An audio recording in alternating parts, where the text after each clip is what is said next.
Studying STEM A-levels such as physics can boost potential earnings, and with a growing demand for students with STEM qualifications in the jobs market, it's important that girls take the opportunity this provides.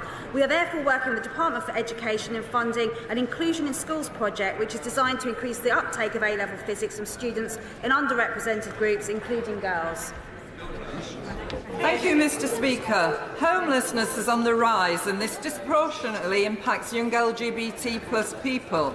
The youth LGBT+ homelessness charity AKT has reported a 58% increase in new referrals over the last 4 years. So will the Minister work with Cabinet colleagues to better understand the specific challenges of people in this community facing homelessness and look at what more can be done to support them?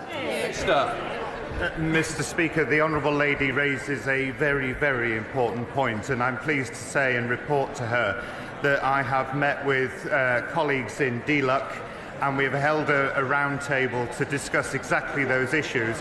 I think one of the key elements that we really need to do is gather the data so that we can better understand some of the causes and what the solutions might be to help people as she...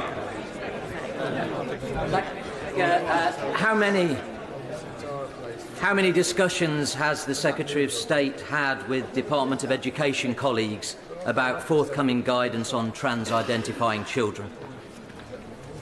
Mr. Speaker, I've been working closely with the Education Secretary because it's important we get this guidance for schools right. It must show schools how to be compassionate to pupils questioning their gender in a way that is compliant with the Equality Act, including ensuring single-sex spaces are maintained and that the safety and well-being of all pupils is not compromised. Callaghan. Thank you, Mr. Speaker. Conversion therapy should be banned entirely, not with a voluntary loophole as this government are intending. We know voluntary means of conversion therapy would be open to coercion. This is a loophole so large it would leave any bill meaningless.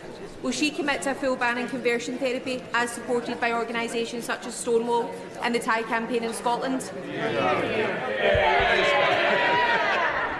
The Honourable Lady raises very important points, and these are exactly why we have taken considerable care to engage with a whole range of stakeholders to consider all of the issues that need addressing. And it is precisely these points as to why we are going for pre-legislative scrutiny, so that all of those issues can be looked at again and make sure that we present the very best bill to help people who are subject to these horrible crimes. Speaker, Gamble Aware figures showed that the number of women seeking help for problem gambling doubled between 2015 and 2020, with up to 1 million women deemed at risk.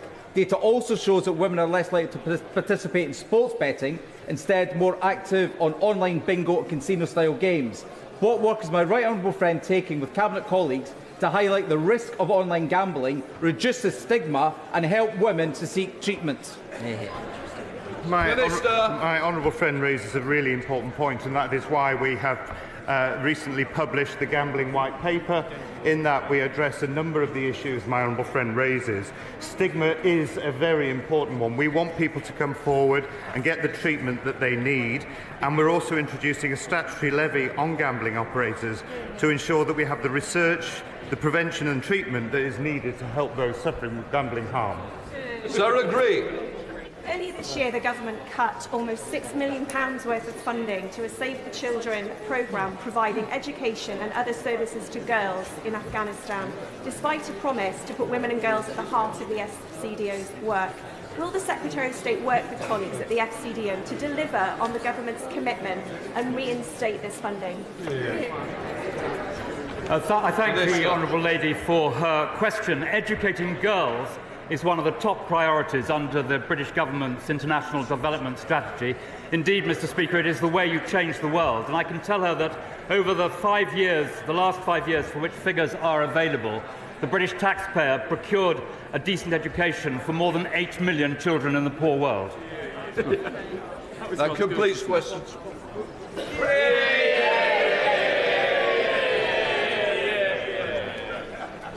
We come to questions to the Deputy Prime Minister.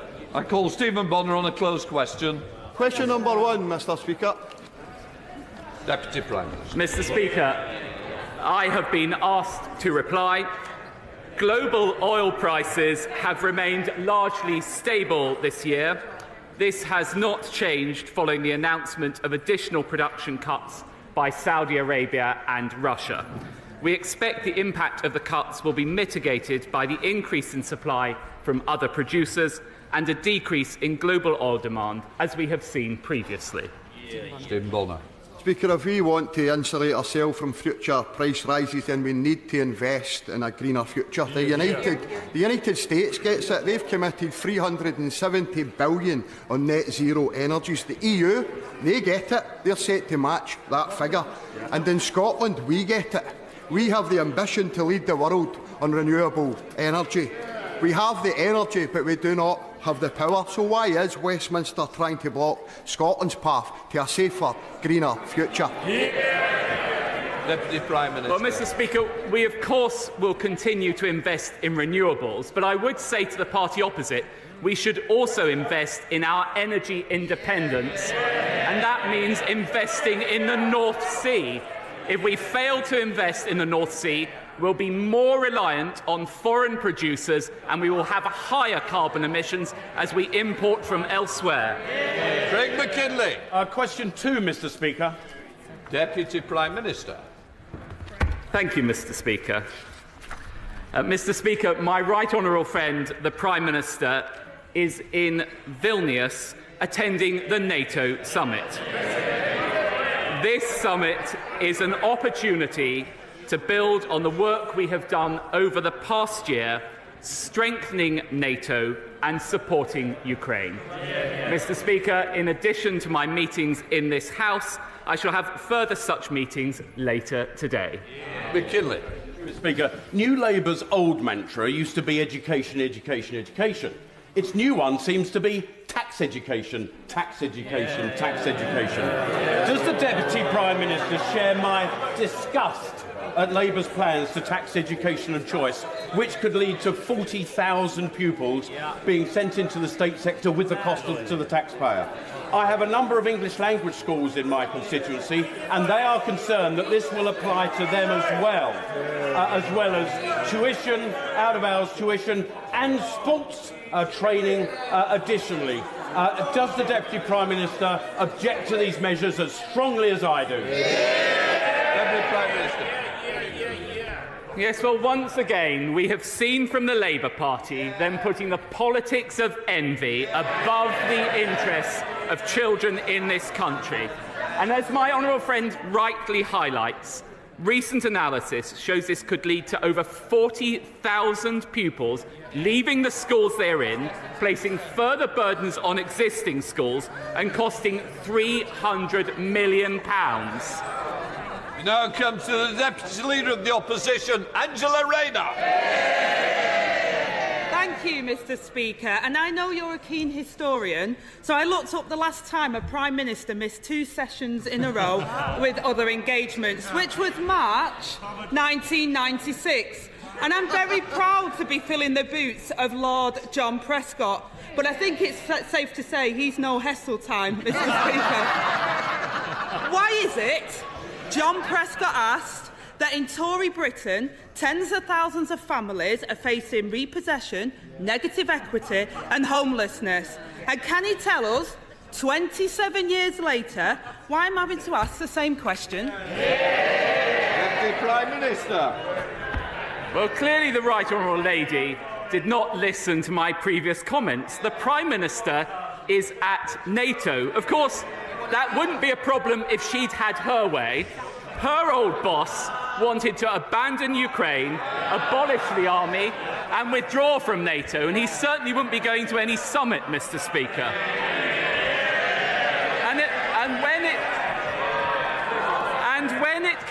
When it comes to house building, I will take no lectures from the party opposite on home ownership. My parents would not have been able to buy their own home if it were not for Margaret Thatcher and the reforms introduced by her government, and this government is building on those with record house building. Angela Rayner. Mr. Speaker, I think he's taken lessons from the former Prime Minister on telling the facts. The last Labour government worked hard to dramatically reduce the number of children in temporary accommodation. But under the Tories, the number of homeless children has risen by 75%. I'm proud of our record on tackling child poverty. Does the right honourable gentleman feel ashamed of his? Deputy Prime Minister. I'll tell you what this government has done. We've lifted 400,000 children out of child poverty. We have introduced the national living wage, something the party opposite totally failed to do, and increased the national living wage by the largest amount ever, meaning £1,800 for working people, and cutting their taxes by doubling the personal allowance. That is the surest way to ensure we lift people out of poverty, and would never have happened with the party opposite. Angela Rayner. Mr. Speaker, it's like the ghost of Prime Minister past is still here. And I tell the right honourable gentleman that he should be careful about the stats he used, because the Children's Commissioner warned the other Prime Minister about peddling false narrative on child poverty around those figures. The truth is, rising bills and soaring mortgages and plummeting real wages are pushing more and more families to the brink. Those already struggling are being hit hardest by the Tory mortgage bombshell and rising food costs. So can he tell us how many primary school children have been pushed into poverty since his government took power? Deputy Prime Minister. I would say to the right honourable lady, it is this party, not the party opposite, which extended free school meals to all 5-, 6- and 7-year-olds, something the party opposite failed to do, and it sits alongside many measures we are taking to help people with the cost of living. We are paying half of families' energy bills last winter, funded by our 75% windfall tax, freezing fuel duty, helping families with childcare, and delivering on our pledge to reduce the debt. It may come as a surprise to the right honourable lady, but balancing the books means more than working out how many more millions to take from her union paymasters. Mr. Speaker, once again, he talks about balancing the books. His party crashed the economy, and he seems to be completely oblivious to what it's like for working people in this country at the moment. New research out today shows that 400,000 more primary school-aged children are growing up in poverty since his government came to office. Why does he think that is? Deputy Prime Minister. I will take absolutely no lectures whatsoever from the party opposite about how we help children in the most need. It is record investment from this government in education, £2 billion more this year, £2 billion next year, which is giving those very children the best possible start in life, ensuring that we have the highest reading standards in the Western world. And I have to say to the honourable lady, listen, her leader says he hates tree huggers. They seem very keen on hugging that magic money tree. Angela Rayner.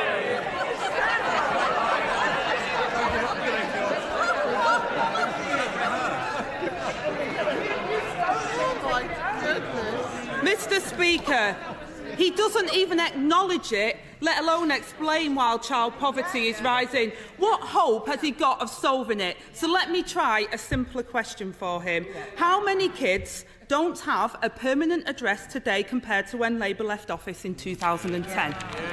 Deputy Prime Minister. We can exchange all these numbers across the dispatch box.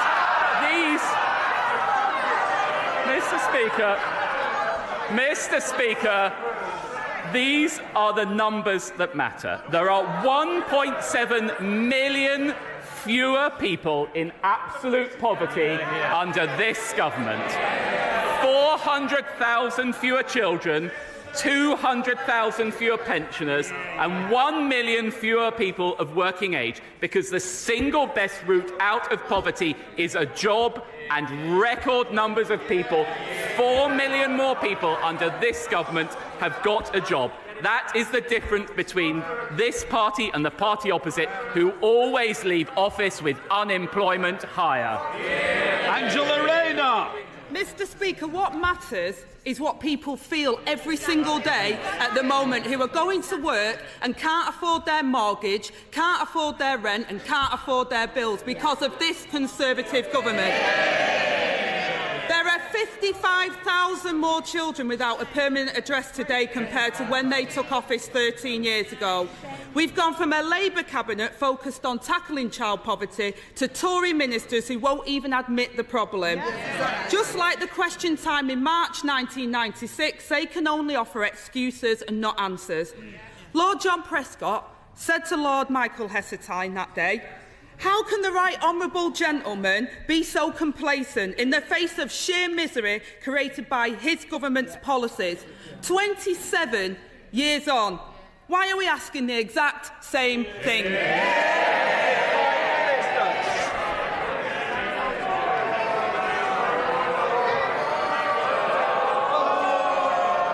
A little bit more if we carry on. Come on, Deputy Prime. Mr. Speaker, I know there's a reshuffle coming up on the other side, but this audition for John Prescott's old job is just getting a little bit hackneyed. It is this government that has lifted 400,000 children out of poverty. The party opposite, I hear the right lady, claiming to be the party of working people, but under their policies, people can't even get to work. They support Just Stop Oil protesters blocking our roads. They support their union paymasters stopping our trains. And, of course, they support the hated ULEZ stopping cars across our capital. While Conservatives get Britain moving, Labour are standing in everyone's way.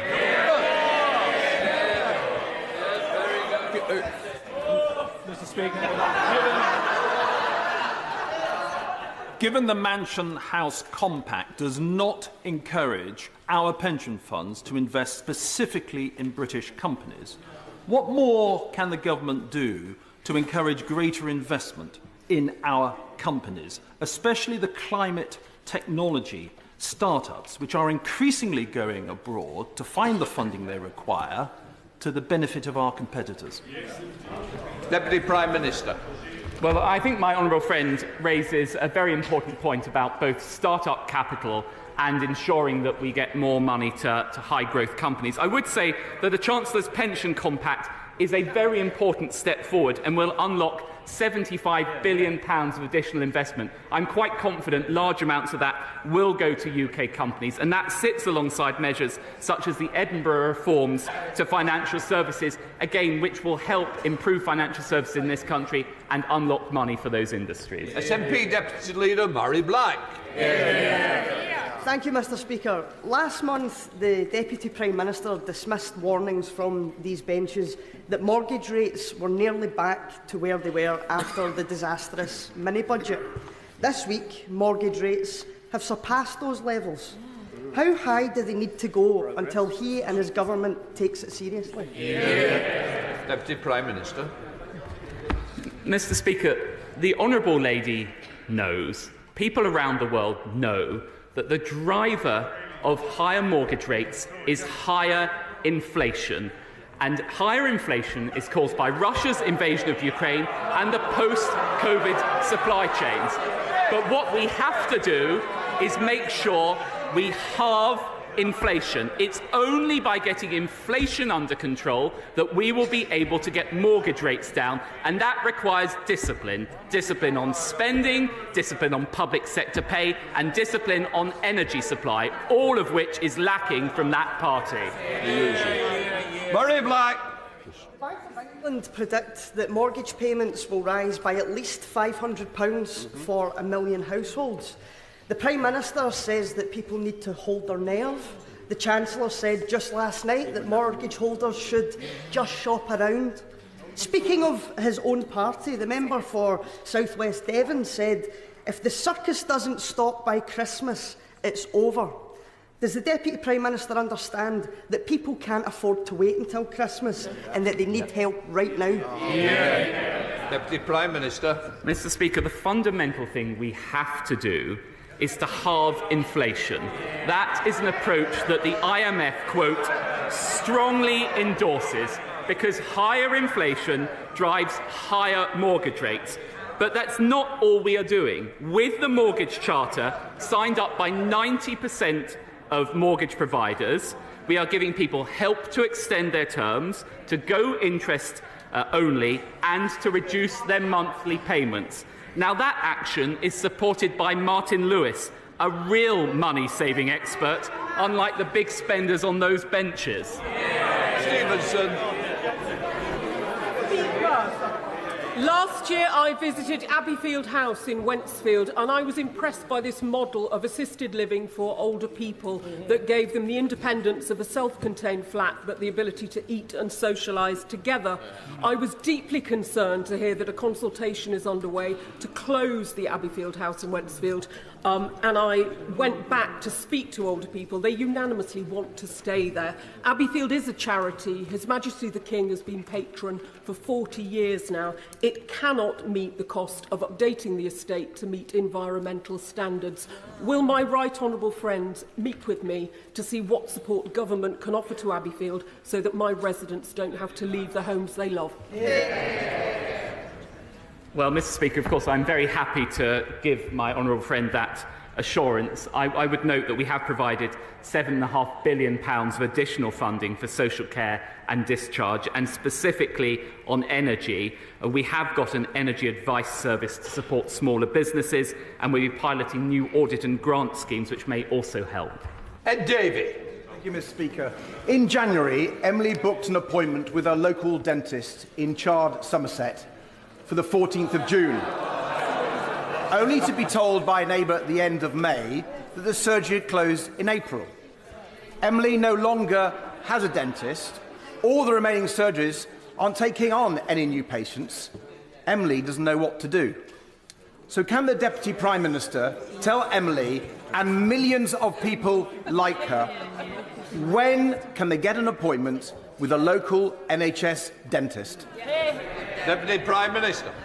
Well, the right honourable gentleman may have missed, but our NHS workforce plan is investing an extra £2.4 billion into training and retaining crucial NHS staff, including dentists and GPs.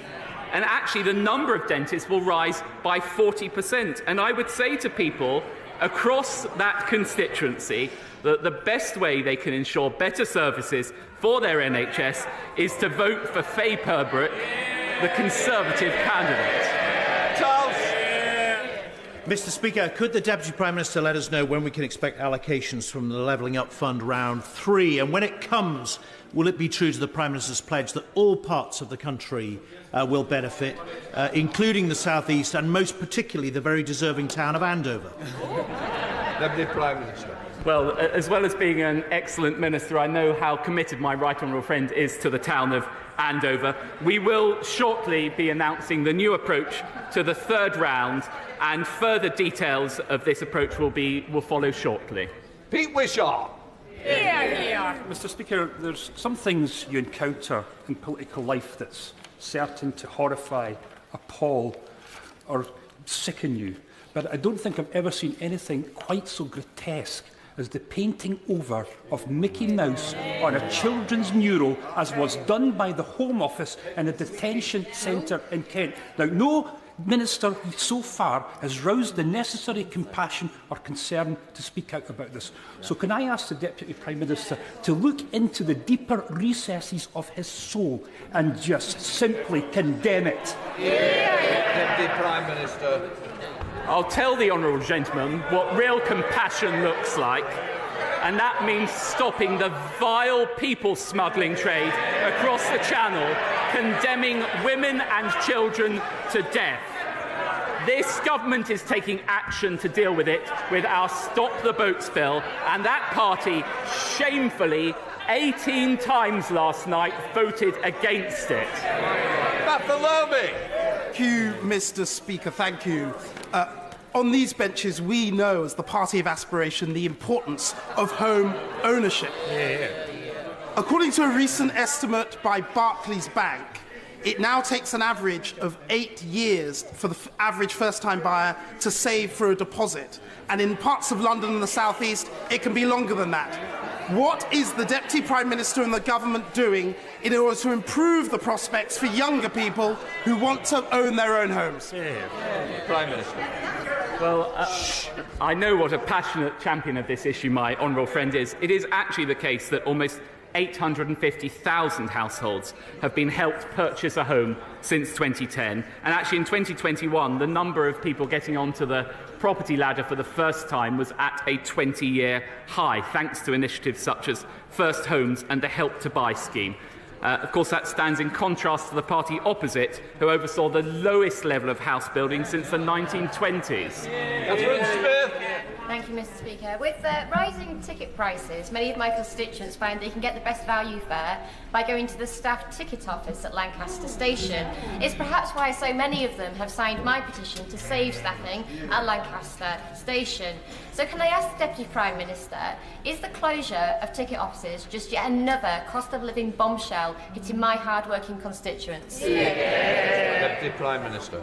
Well, it is important that the railways continue to reform after the record amount of money that we gave them during COVID. I would gently say to the honourable lady that if she's concerned about her constituents getting anywhere on the railways, she should condemn the totally unjustified strikes which close them down week after week.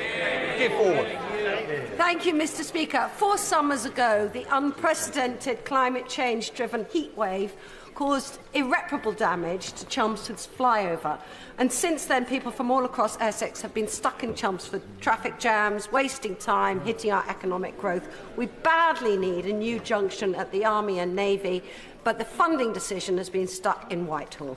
So will my right honourable friend use his powerful cross-cabinet convening powers to get Treasury and Transport to agree to the money so we can deliver a new junction, stop the traffic jams and get Chelmsford moving again? Deputy Prime Minister. Well, I know how powerfully my right honourable friend makes the case for this scheme, and she has done so once again in the Chamber. The Chancellor was sitting next to me and would also have heard the case. I understand that the outline case, business case submitted by Essex County Council is being considered by ministers right now, and all relevant ministers will have heard her injunction. Castle. Scottish Ambulance Service statistics showed an increase in hypothermic call-outs of over 30% across Scotland last winter and a staggering 84% in the north in December. Whilst fuel calls have fallen slightly, food and other costs have risen exponentially. To end the perversity of energy-rich Scotland seeing 1/3 of Scots in fuel poverty and literally freezing, when will the government bring in a social tariff to ensure that the poor and vulnerable can get through this winter without calling out the ambulance service because they're freezing? Deputy Prime Minister. Well, as my right honourable friend, the Chancellor, set out in the autumn statement, we are exploring the best approach to consumer protection from April 2024 as part of wider retail market reforms. I would just reiterate to the honourable gentleman that this winter we paid half of energy bills in Scotland. That was thanks to the strength of our union. Thank you, Mr. Speaker. Can I remind the Deputy Prime Minister and the House that yesterday was National Remembering Srebrenica Day?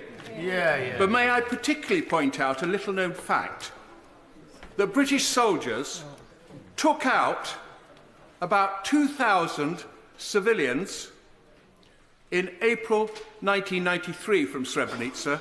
Those British soldiers were B Squadron, the 9th 12th Lancers, not widely known, but those 2,000 people from B Squadron were actually under my command, and they saved a huge number of lives by taking them out. And they, too, should be remembered for their very gallant actions, because it was very dangerous.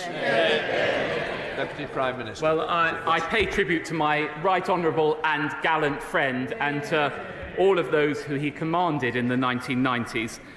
We must honour the memory of those killed and pay tribute to the extraordinary courage, shown by their families, by survivors and all those members of our armed forces who served so gallantly in that situation. Williams.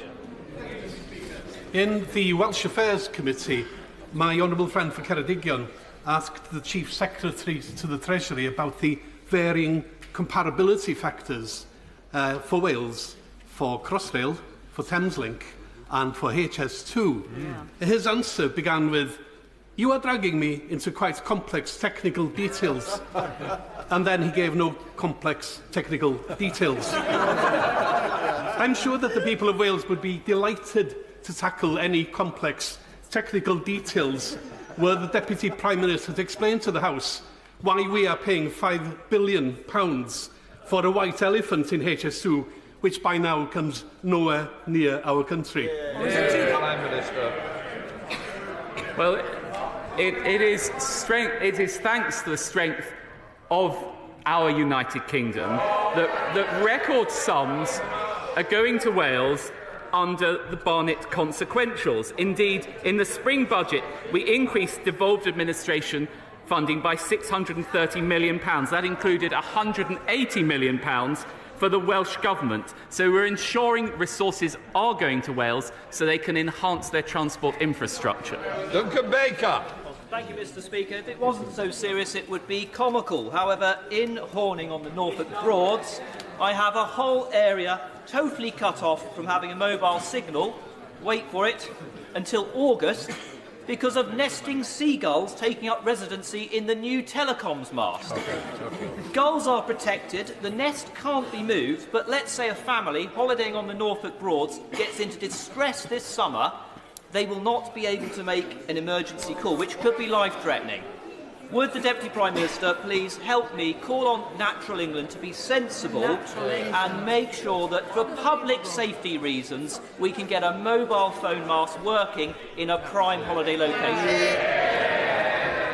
Well, we all love the diversity of wildlife in this country, and particularly on the North Norfolk coast that he represents, but I think he makes a very strong point about the balance between that and ensuring people have access to modern communication facilities, and I shall certainly take it up with Natural England. John Speller.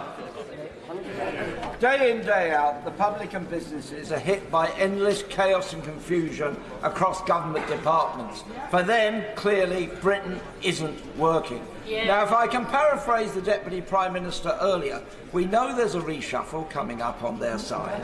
So, can you tell us, is this down to obstruction and incompetence in the civil service, or is it rather that so many of their ministers are just not up to the job? Deputy Prime Minister.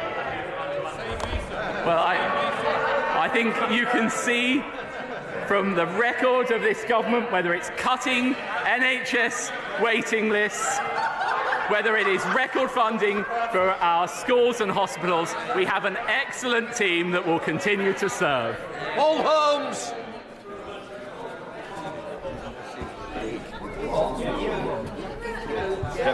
Thank you, Mr. Speaker. Last week we all celebrated the 75th anniversary of the NHS. You may not be aware, but it's also the 75th anniversary of Newton Aycliffe, a new town in my constituency, designed by William Beveridge.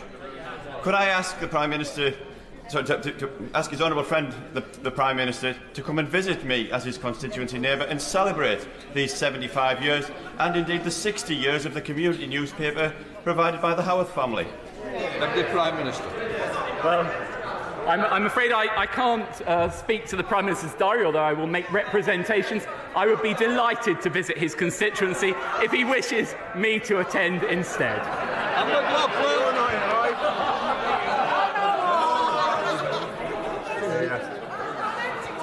Thank you, Mr. Speaker. The day I had to phone my bank and tell them that I was having difficulty paying my mortgage was one that has lived with me for years.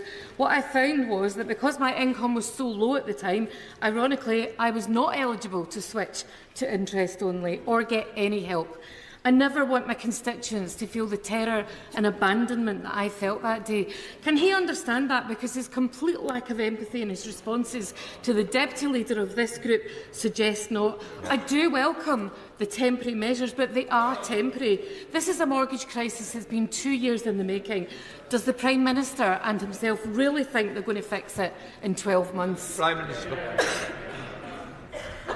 Well, of course, it's deeply, deeply disturbing, upsetting and worrying for anyone to contemplate losing their home. That is exactly why my right honourable friend, the Chancellor, has introduced the Mortgage Charter, now signed up by 90% of the mortgage market, which will provide support for people. In addition to that, I would say that after 3 months, people on universal credit can also apply for further support.